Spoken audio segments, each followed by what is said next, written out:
అమరవాణి సంస్కృత సూక్తులు, వాటి అర్థాలు.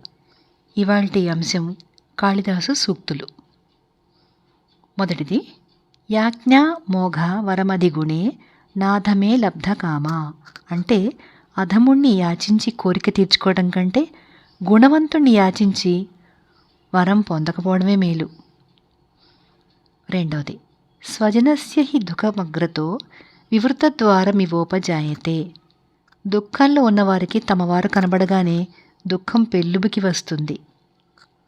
మూడవ సూక్తి, విషమప్యమృతం క్వచిత్ భవేత్ అమృతం వా విషమీశ్వరేచ్ఛయా. ఈశ్వరేచ్ఛ చేత అమృతం ఒకరికి విషంగానో విషం మరొకరికి అమృతంగానో అవుతుంది. నాలుగవ సూక్తి, కస్యైకాంతం సుఖముపనతం దుఃఖమే కాంతతో వా నీచేర్గచ్చత్యుపరిచ దశ చక్రనేమి క్రమేణ. ఎవరికీ సుఖం కానీ దుఃఖం కానీ ఎల్లప్పుడూ ఉండదు. మానవుడి దశ బండి చక్రపు ఆకులలాగా పైకి కిందికి పోతూ ఉంటుంది.